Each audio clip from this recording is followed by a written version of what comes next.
Henry Moore lived and worked in his house and studio in Much Haddam from the end of the war until he died in 1986.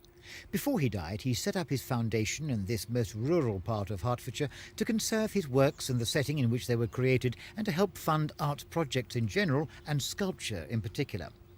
He was not just a famous artist and sculptor, he was also a prolific one.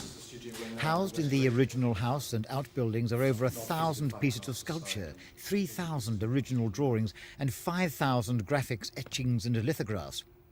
Yet although the gardens and studios are spread over 50 acres, apart from the giant outdoor sculptures, there's simply nowhere the staff of the museum can exhibit the other pieces, like these 400 maquettes, small models used by Henry Moore for his bigger pieces.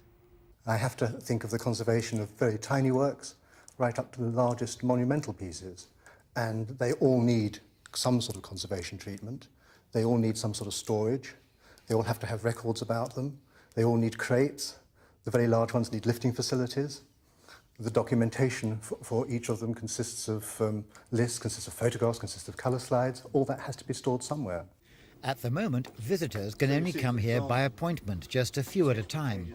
What the foundation wants to do is to develop the buildings and gardens into a proper museum and showcase and provide proper viewing facilities for an estimated maximum of 20,000 visitors a year. They have the money, they have the space, and they certainly have the product.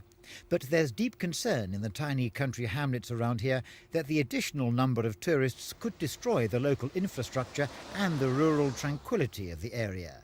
We certainly wouldn't want hordes of people. It would spoil the very thing that we're trying to preserve. And obviously the conservation of the area and the conservation of the landscape is of prime importance to us.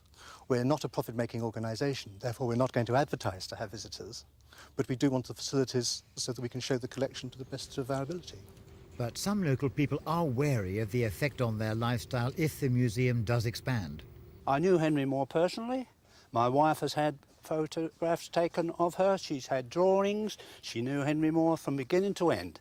We sat in that pub together, speaking and talking, and I think his wishes would be to leave it exactly as it is. So far, no plans for the museum's expansion have been presented to the relevant local authorities. The foundation doesn't want to upset the local people here, but they are hoping they will be able to find a way in which the greatest collection of works of one of Britain's greatest artists can be seen and enjoyed by more people. Christopher Rainbow for Thames News.